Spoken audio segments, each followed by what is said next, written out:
Sumainyo ang Panginoon. At sumayo rin. Ang mabuting balita ng Panginoon ayon kay San Marcos. Papuri sa iyo, Panginoon.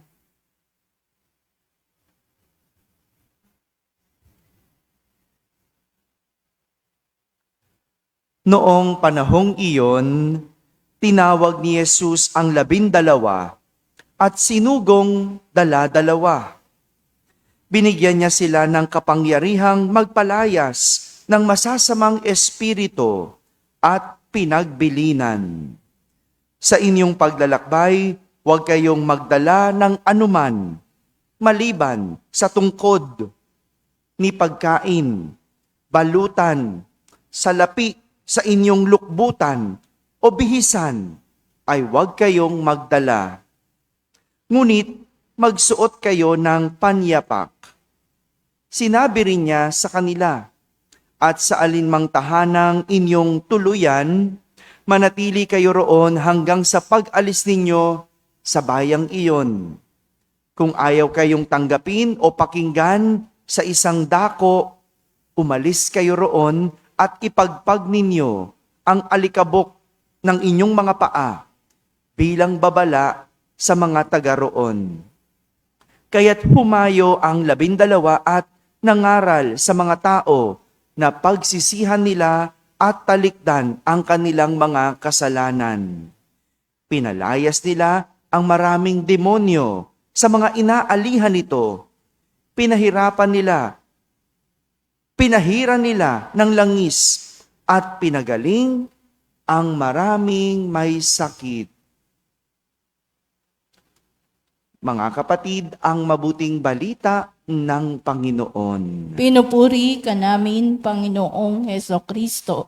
Umupo ang lahat at makinig sa homilya. Magandang umaga po sa inyong lahat. Magandang umaga sa mga nasa barangay, sa mga nasa tahanan na nagsisimba via online at sa lahat ng nasa abroad. Isang magandang araw po sa inyong lahat.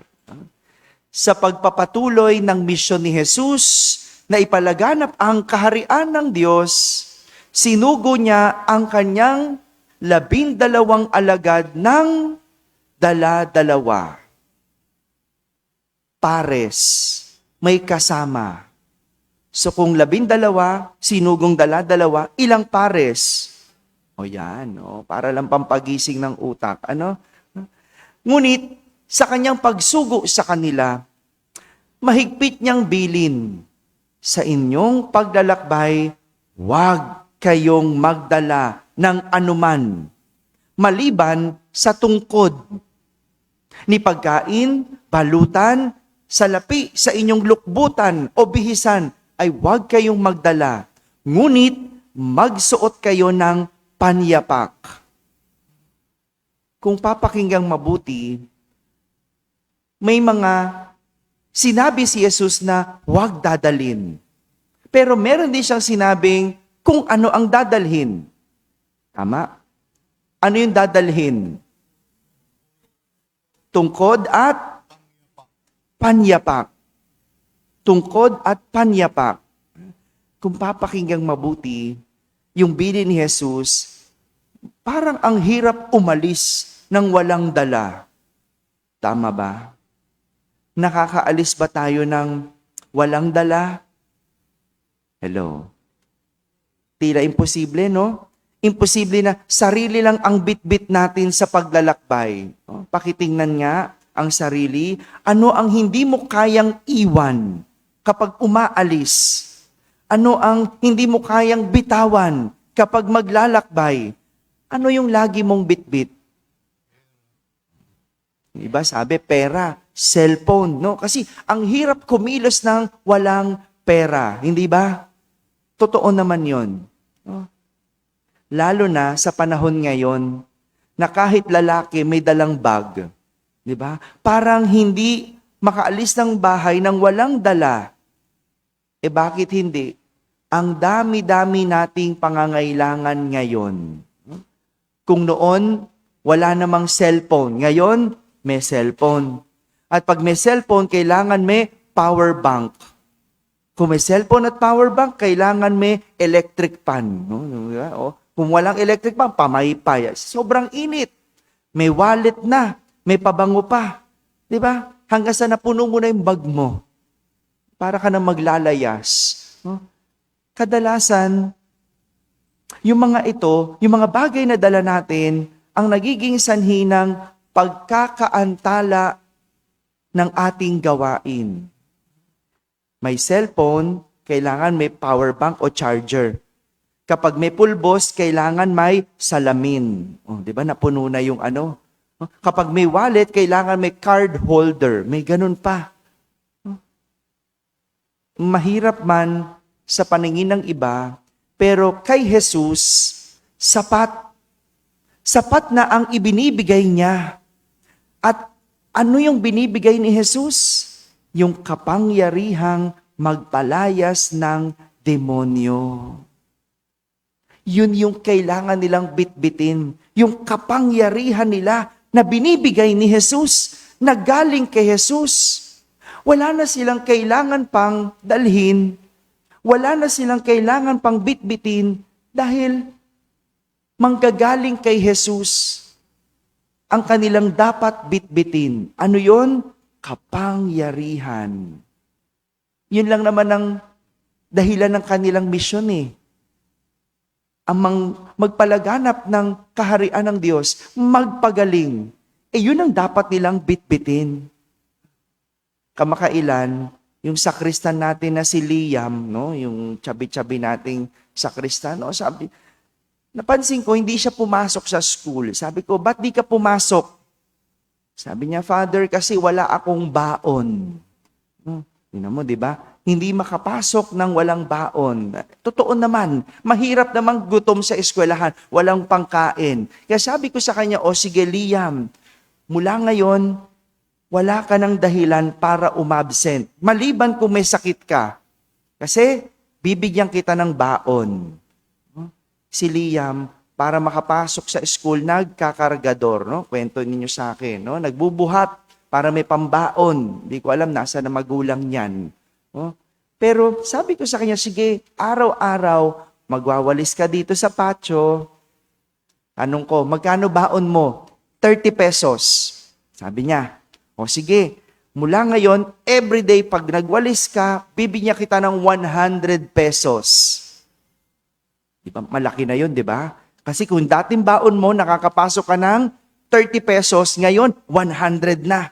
Pero sabi ko, kay Ate Jonah, ang ibibigay lang niya, 50 pesos. Yung 50 pesos, iiwan mo. Huwag mong dadalhin. Bakit? Yun lang naman ang kailangan mo. Tama? Magkano lang kailangan niya para makapasok?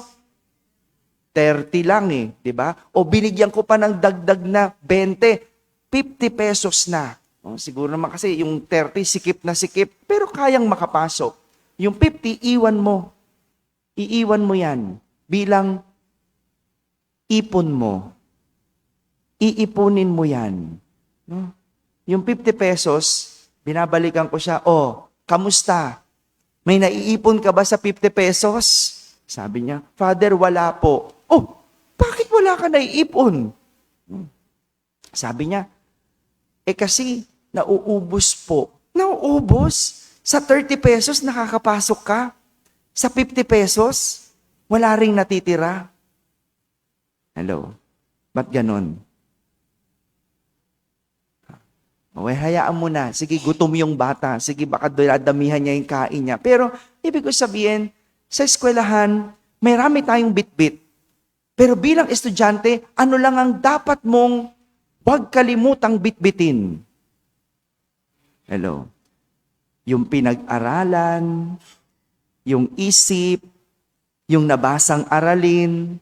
Pero tanungin mo ang mga estudyante, maraming bitbit, pero yung dapat na nilang bitbit, yun ang hindi dala. May baon, may bag, may notebook. Pero pag tinanong mo sa klase, walang alam. Yun ang nakalimutan. Kasi madalas ang tao, bit-bit yung mga bagay-bagay. yung mga nakakasagabal, yung mga hindi naman importante sa pag-aaral o sa paglalakbay. Ito yung gusto lang naman ituro ni Jesus. Pagtuunan ang paglalakbay at bitbitin ang tunay na kailangan. Practical si Jesus. Hindi tayo pinahihirapan. Hindi niya lang gustong pabigatin ang ating mga dalahin. Ang kailangan lang natin, pananalig kay Jesus. Dahil kay Jesus, sobra pa sa sapat ang ating kailangan.